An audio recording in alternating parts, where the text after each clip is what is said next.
Yo, what's up mga kamatis? Ngayon po, ito po ang aking mga biniling shrimp. Ayan, ang tawag po dyan, Amano shrimp. Ayan. So, ilang araw na po tayo nagtatrial and error mga kamatis. So, ang una ko kasing ginawa, hindi ako bumili ng oxygen. Wala akong oxygen. Trinay ko lang kung plants lang muna.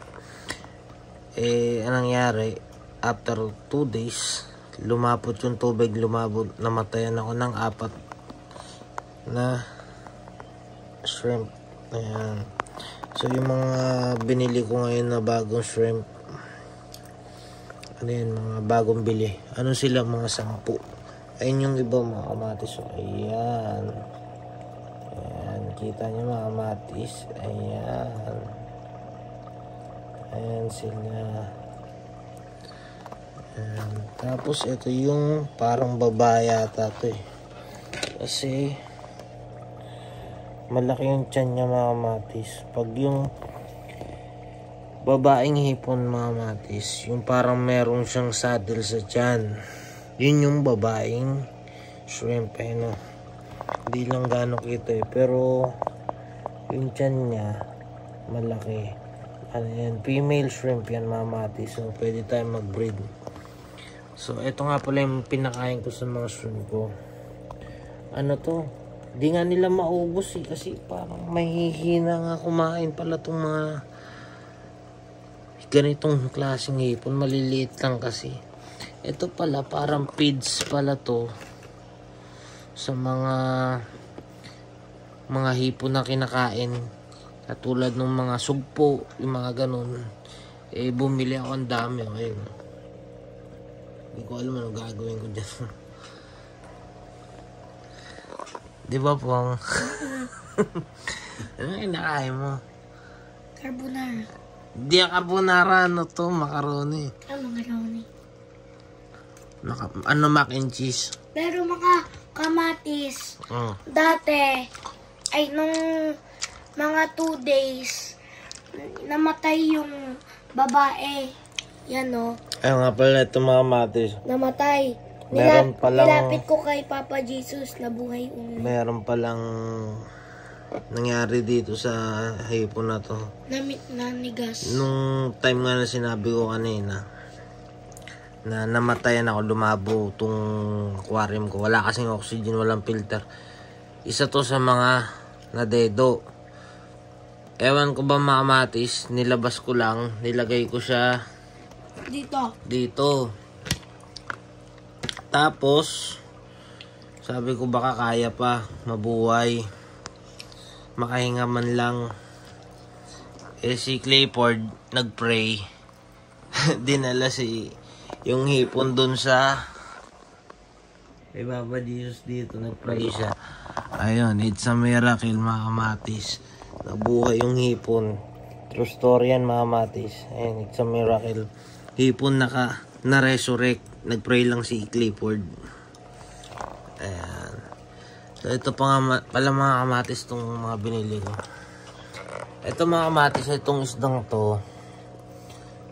Ano to? Parang fight. Binili ko lang to sa sa mga naglalako sa kalsada. Nung piyesta? Sa mga piyesta. Ang tibay nito mga kamatis kahit walang oxygen to. Never ako naglagay ng oxygen dito. Ano lang, tubig ripo pangalan nilagay ko. Hindi na mamatay.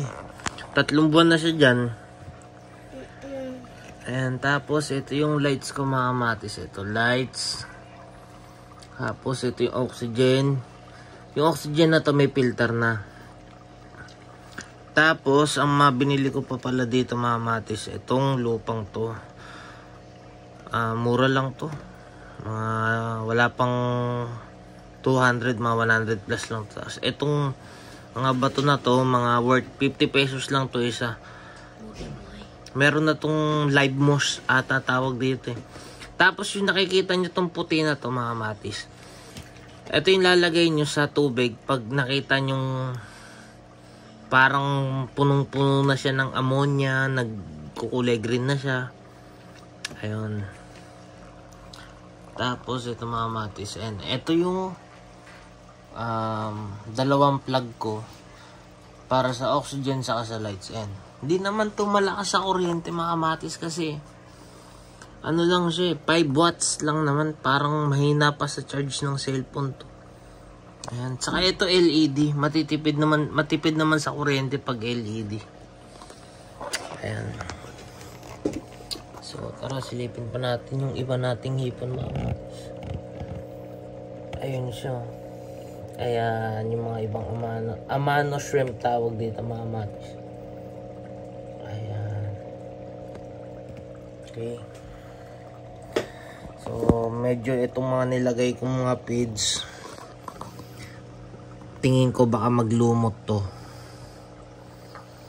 Kasi parang nag-iiba yung kulay ng tubig. Saka ano, kapag maraming natira kasi mga pagkain, hindi naubos, dumudumi yung tubig. Kaya dapat pala pag nagpakain, unti lang. Ito siya mga kamatis, kumakain na naman siya. Ayan. Ang kinakain niya yung halaman, yung algae yata. Algae sa halaman na yun. Ayan. So that's it mga kamatis. Maraming salamat po sa panonood. God bless.